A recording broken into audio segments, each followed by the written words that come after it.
Hey guys, you're in a nutshell with me, Ina. Ito pong episode is a reminder that kailangan natin magtipid-tipid lalo sa mga panahon ngayon. Okay? Meron po akong papakita sa inyong report showing na maraming mga Canadians, mga taga dito, ang problemado. Okay? Dahil paparating na ang summer. For many parents, that means, the kids are gonna be at home the whole day. Okay, ngayon pag summer, alam nyo naman, marami pong mga summer activities sa mga bata. Pinagagastusan po yan dito. Summer camps, other extracurriculars po ba nila. Maliban doon, of course, you're gonna be feeding them the whole day, every day, during the summer season. Okay, now dahil po dyan, according to this report that I will show you, millions of Canadians are worried kung kaya ba nilang maghain ng sapat na pagkain para sa kanilang mga pamilya. Okay, ang sabi po dito, millions of Canadians, actually almost 10 million Canadians, are, kumbaga, they have a feeling of food insecurity, kung tawagin po. No? In fact, ang sabi nga po dito, ngayon pa lang, meron na daw pong medyo nagbabawas sa kanilang mga budget, nagbabawas sa kanilang mga hinahain sa kanilang mga lamesa. Yeah, and this is from CTV News, just posted 1 day ago. New data shows nearly 10 million Canadians facing food insecurity. The number of Canadian families struggling to put food on the table is surging by leaps and bounds. New data suggests almost 10 million Canadians are worried about running out or already limiting their intake. And as CTV's Garrett Berry reports, that includes a growing number of children. This St. John's Food Bank, focusing on single parents, is getting ready for a surprisingly busy time of year. For single-parent families, a lot of them are relying on those school breakfast and lunch programs. When the end of June hits and that last school bell rings, they're not sure where they turn to next. Summer holidays, freedom for children, but an added stress for many parents. More bills for sports and summer camps and fewer programs like school lunches to rely on. We will see exponential numbers coming to our food bank in the next couple of months, just looking for snacks and lunches to get through until September. The number of families... Yun alam mo, nabanggit dito na yung food bank na minamanage ng babae is, they cater mostly to single parents. Alam mo, hindi ko ma-imagine nakakabilib ang mga single parents dito sa Canada because it's hard living here with a single income, no? I know many are saying, meron namang childcare benefit. Yes, that is right. But honestly, pa din yun? Magiging paycheck to paycheck ang kalalabasan nyo doon. So for those wondering, for me, I think it is always more comfortable. Less ang hirap kung kayo ay talagang two-income household. At the very least, yung isang asawa part-time. That's for me, okay? That's my position. Because it's not cheap living here. We all know cost of living here in Canada is high and it is going higher. Katulad ng cost of living din in other parts of the world. Okay? Kaya sabi nga dito, in the coming months, inaasahan ng food bank na yon na dadami ang mga magpupunta sa kanila at least during this summer season. Sana yung mga kababayan natin dyan, I pray for everybody. I hope none of us will get into this situation. Yeah, I think in this episode, please, maglagay tayo ng mga tips dyan sa comment section. Tips, advice, paano ba makakatipid sa mga panahon ngayon. Families counting on hampers like these is growing. According to new data compiled by Statistics Canada, more than a quarter of all Canadians live in food-insecure households, where families are worried about running out of money for food or have already started cutting back. And in Newfoundland and Labrador, 40% of children face those issues, one of the highest rates of childhood hunger in the country. You're seeing it when it... Ang hirap naman, 25% daw. That's a quarter. 1 in 4 Canadians are feeling food insecure. That's a big number, no?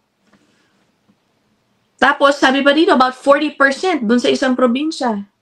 40% ng kabataan, aged 18 pababa, ang nakakaranas daw din nito. Oh my, mas mahirap pag bata, guys. Siyempre, growing ang mga children. It comes to like attention spans, ability to be able to focus, ability to kind of participate in physical activity. BC elementary teacher Brent Mansfield is on a cross-country tour pushing for an expansion of meal programs in schools. We also certainly want to see income supports and other measures put in place, but they're a piece of the puzzle. I'll end this report here. Meron pa, but hindi ko na itutuloy yan. Guys, I think for this episode, mag-share tayo ulit ng tips on how to save. Kasi may isa pa akong papanood sa inyo na report talking about, nako po, ito na nga, yung mga tao ngayon feeling food insecure na, no? 1 in 4 Canadians. Paano ito? In the coming weeks and months, inaasahan pa na magtataas lalo pa ang presyo ng bilihin dahil sa trade war. Okay? Mararamdaman na daw ang impact ng tariffs dahil medyo nagre-replenish na ng supply ang mga grocery dito. So yung incoming inventory nila, yan na po ang may pataw na added tariffs. Okay, ako guys, ang tip ko, main tip talaga, magluto sa bahay. I find it really more cost efficient. Aaminin ko, kung meron man kaming luho mag-asawa, it is really eating out. It's not so much buying material stuff like bags, etc. Talagang we like to eat out. Easily, no? Easily. Kahit 3 lang kami, yung isa pa, 3, 4 years old. Easily we spend, $60 per eating out. Okay, mahilig kami halimbawa sa mga all you can eat, yung mga ganyan. At saka hindi kami nagtitipid pag kami ay kumakain sa labas. Yun ang aming medyo, bad habit ba? But anyway, I realize it. And nag-usap nga kami, siguro we'll cut back on that. Maybe once a week na lang tayo mag-eat out. Kasi nga guys, kapag ako nagluluto sa bahay, minsan meron akong imaginary, nagka-calculate ako rather sa isip ko. Ang estimate ko sa meals namin for the day, if I cook, parang $15 a day. And hindi yun pagtitipid ng portions namin. Pero siguro, nalilimit ko sa ganun dahil nga, 3 lang naman po kami, maliit lang po ang aming pamilya. But then, malaking bagay pa rin yun. Halimbawa, bibili ako ng isang malaking, pork butt, halimbawa yan, yung boneless, di ba? Aabot yan siguro, $20, $23 sa Asian grocery. Mapaportion ko yun ng 4. Okay? Yun pa guys, no? I do portioning. Whenever I buy my supply of meats, pinoportion ko agad yan bago ko sila ilagay sa freezer. That works for me. Mas nakikita ko kung magkano talaga ang cost namin per grocery haul. Okay? Yun, yung isang ganong kalaki, napoportion ko yun ng mga 4 diba? For $20, 20-something, that's what? $5-6 per meal. Diba? Haluan mo ng gulay, ganyan. Na maganda pa dun, luto pa namin. Nakakakain pa kami ng lutong Pilipino. So anyway, that's just from me. Let me know what you guys also do to help save on your costs. Ayan, para hindi masyado mabigat ang ating gastusin, no? Ngayon, puntahan na natin tong isang report tungkol sa magsisitaas ang presyo ng groceries in the coming weeks because of the tariffs. Ano bang mga produkto ang maapektuhan? Ayan, dito yan babanggitin. Morning, there's going to be price increases coming to as many as 3,000 to 6,000 items in the coming weeks. I think everybody's wondering what's going to be affected. So can you walk through some of these items for us?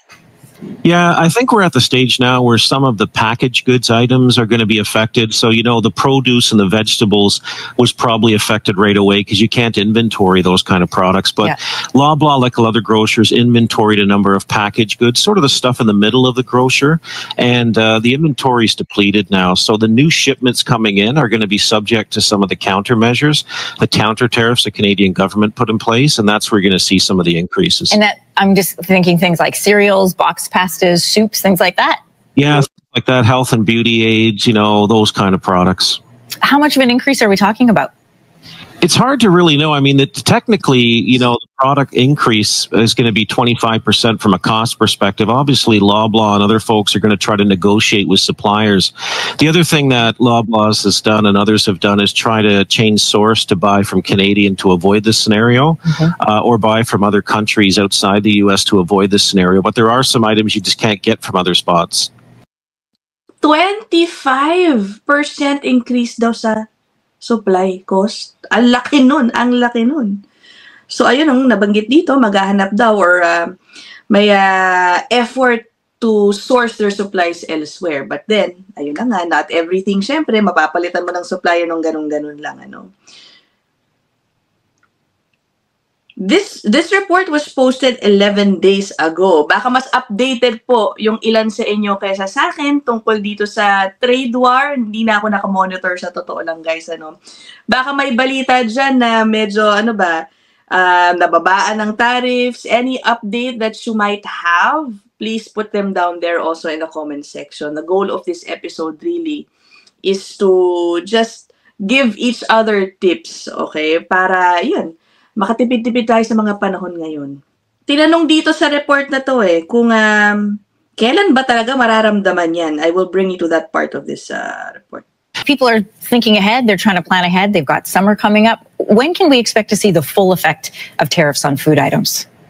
It sounds like over the next several weeks is going to, you know, several weeks, several months. That assumes that things don't escalate further, right? Which they could. Hopefully they don't. Hopefully President or Prime Minister Carney has a meeting with Prime Minister Trump and negotiates something in the next few weeks. But, you know, we're probably going to see sort of a steady state here in the next, you know, month or two in terms of what prices is going to look like. And I think some retailers like Loblaw have tried to give consumers a choice by using a T to show which items are affected so that they can try to maneuver around the increased priced items. Obviously, Bruce. Okay. So wala, yun lang din ang sinabi. Basta coming weeks and months. Guys, please, let's be kind to each other. Ayun na nga, nakaka-worry din, ano, itong balitang ito dahil kasabay niyan yung usapin niya ng economic recession. Maaring mas marami pang mga taong mawalan ng trabaho. Paano yan? Hirap na nga ngayon sa groceries. Paano pa pag ma-lay off, no? Anyway, again, this is a reminder na always try to save, guys. I know it's difficult to save, especially, I guess, for newcomers. Alalahanin nyo, no? Dito po sa Canada, hindi po tayo parang wala tayong mga kapitbahay na pwedeng pagkautangan dito ng mga sari-sari store. Wala po tayong matatakbuhan ng mga pamilya dito kung kailangan natin ng tulong, ano? Usually nga, syempre, alam nyo naman, yung mga babae natin dito, sila pa ang inaasahan ng mga pamilya nila back home. Anyway, again, let's share tips and advice to each other down there in the comment section. I will end this episode here. I'll see you guys in the next one. Bye!